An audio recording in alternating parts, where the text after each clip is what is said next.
Hi. I'm Melvyn. I'm a commercial director here at APS, and thanks for taking the time out to answer a few questions today. Right, we get asked a lot about norms and Hogan's approach to norms. Yeah.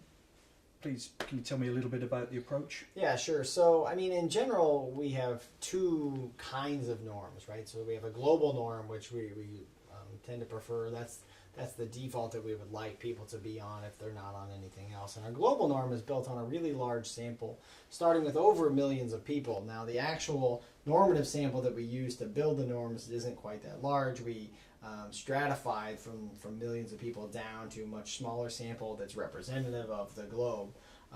In January of 2019, putting out the latest global norm, an update to our global norm based on a bunch of data that we've gathered over the last several years.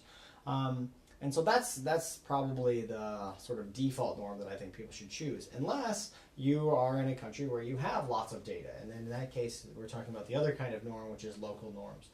Local norms, I think, are really good because they take into account cultural differences.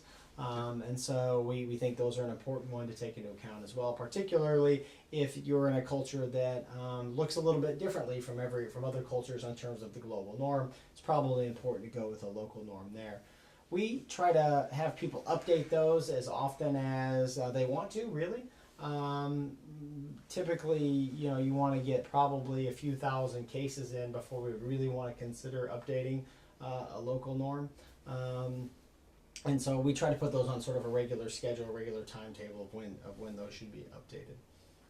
And we get asked a lot about job categories and occupational norms. Why not perhaps have an accountant norm? Sure.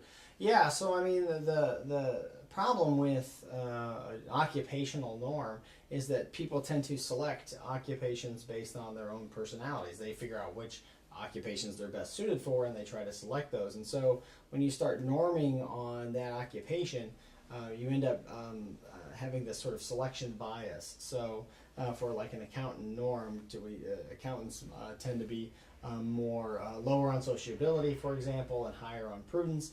And so the problem here is when you start norming on just accountants, you're going to get some accountants who take the assessment, they're going to look really low on prudence, even though in the global population they might be at like the 70th percentile or something like that. And instead they're going to look like they're at the 5th percentile.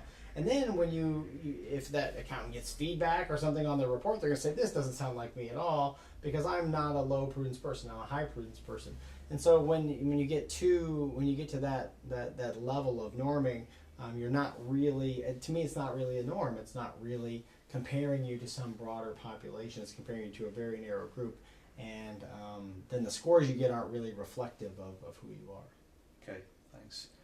And I guess where we do have some studies and where we're helping organisations with particular jobs or particular roles, or maybe they have specific competencies they're looking for, I understand we still have sufficient data though to predict the sort of behaviours that are important in those jobs.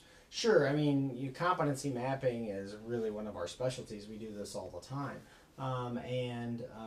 That's not necessarily role specific. I mean, certainly the competencies you choose are role specific, but the norm itself is not role specific. So we can norm on any kind of competency you want, any competency model you want. We can norm on that, but we would norm either globally or locally, and then the scores that you would get would be a sensible set of scores for that applicant.